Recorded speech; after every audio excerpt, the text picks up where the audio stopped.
ლალი ზურიაშვილი მასწავლებელი ის გორის რაიონში სოფელ ზერტის სკოლის მასწავლებელია და მას დაუწერეს 5000 ლარიანი ჯარიმა. ქალბატონო ლალი, მოგესალმებით.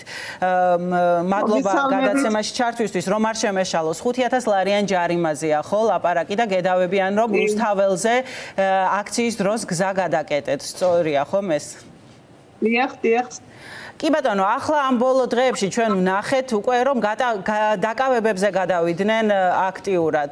თქვენთვის ეს მათივე შეფასებით მოძველებული მეთოდი რატო გამოიყენეს? იმიტომ რომ კვაბახიძემაც თქვა რომ აღარ არისო ეფექტიანი და აღარ მუშაობსო ჯარიმებიო და თქვენ შემთხვევაში მაინც ჯარიმა რატომ გამოიყენეს? თქვენი აზრით. ფიქრობ ადვილი ამოსაღებია როგორც პედაგოგი ხა მოჭრილი ხელფასი მაქვს და ეფექტიანი ნამდვილად არ არის იმ ბავშვებზე, რომლებიც ახლა ქონება არ აწერიათ მეტი წელს, რა თქმა უნდა, ან გადაფორმებული აქვს ქონება ზოგს და ამიტომ აღსრულება ადვილია, ხო? ჩემიდან, თორე იმათიდან ვერ ხდება მათ აღსრულება, თორე კი დააჯარიმეს ბევრი, მაგრამ ბევრისგან ვერ ხდება 100 და 200.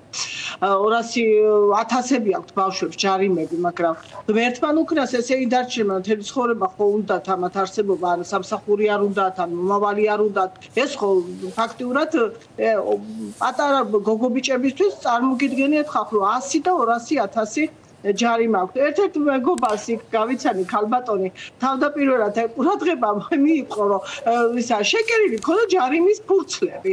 მეთქი რას დააფრიალებს და რომ იმეთი და ახლა კი დიამეთქი და ესენი ჯარიმის ფურცლები მაქვს. ამერიკის დროშაზე ქონდა ესე ფურცლები გაკეთებული. მარტო ხელა ქალბატონის დიშვის აგონიაში არ ვიცი არიან და თქვენ ხშირად დადიხართ აქციებზე და აქტიურობთ რატომ ამოგიღეს მიზანში ასე ვთქვათ, რა არ მოეწონათ? ძალიან ხშირად უფრო ზაფხული მანდ გავატარე, რამის არ წავედი დასასვენებლადაც არ წავსულ ვარ. და ყოველ პარასკევს დამთავრდება თუ არა გაკვეთილები, მაშინ მე მოვტოვებ ოჯახს. ნიშნავ ფიქრობ რომ ის დღეები ისე გავაკეთო ჩემი საქმეები და ისე დავალაგო რომ ახალი არ შემიშალოს თბილისში ჩამოსვლა. მე პარასკევს ჩამოვდივარ. პარასკევი, შაბათი, კვირა, ხანდროს უმეტესწილად ვრჩები და 6 საათზე მოვდივარ თბილისიდან.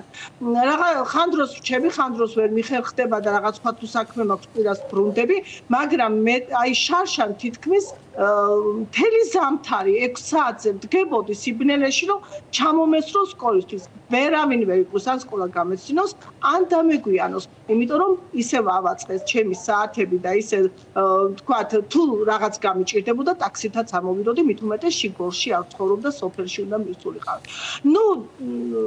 ყოველ შემთხვევაში ეგ ვიცი რომ ეგ არც დასამალი არ არის დავდივარ.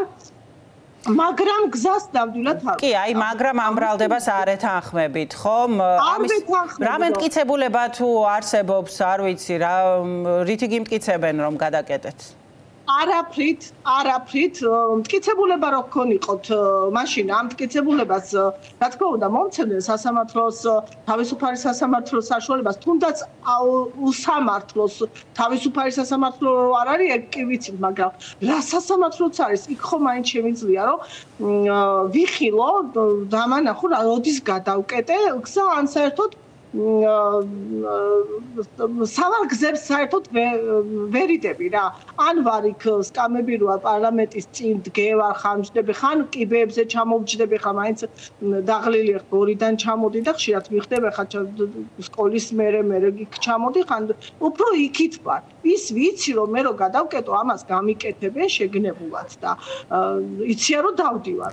ანუ ეხლა რა პროცედურებს მიყვებით, ასაჩივრებთ ამ ჯარიმას თუ როგორ მოხდება? კი, ასაჩივრებ ჯარიმას, წყალწაღებული ხავს ეკიდებოდა 100-ია ჩემი საქმე. ისინი არ დამიტოვეს ხო გასაჩივრების ვადები, თვითონ მე ხლა იურისტი ვარ, სამართალმცოდნე, სამოქალაქო განათლებას ვასწავლი და ეს პროცედურები კარგად ვიცი რომ ვადებში უნდა ჩავტეულიყავი, მაგრამ ის ვადები არ მომცეს იმის საშუალება რომ ვადებით მესარგებლა და გასაჩივრებული კი გავასაჩივრე, მაგრამ რამდენად დააკმაყოფილებს შინაგან საქმეთა სამინისტრო, ნახოთ რა ვიცი საპატრულო. მათ კარგად იციან ჩემი ნომერი და თუ უნდა თუ ეხლა დამიკავშირდნენ საპატრულო პოლიციიდან და მესიჯით მომწერეს რომ მე დაჯარიმებული ვიყავი, შეეძლოთ რომ ეს რამდენიმე თვის წინაც ივნისში ვარ დაჯარიმებული თურმე ივნისში.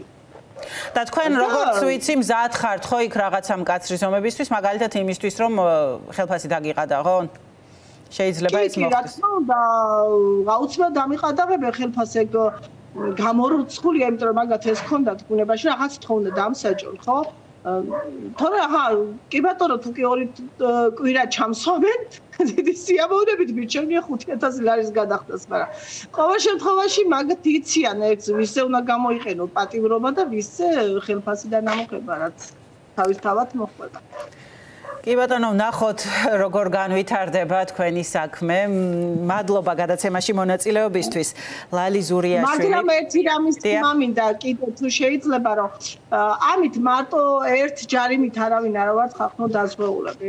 დღეს უსმინე ბიჭს რომ შემთხვევით მივიდა მამის ჯარიმის გადასახდელად და იქ გაიგო რომ 4 ჯარიმა 20000 ლარი აქვს გამოწერილი.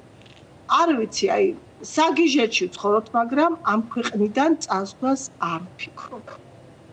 ყველაფერს გავაკეთებ იმისთვის, სანამდე ბრძოლის უნარიანი ვარ ყოველ შემთხვევაში და ნამდვილად ამ უსამართლო ქვეყანას ნამდვილად ვერ შევეგუები.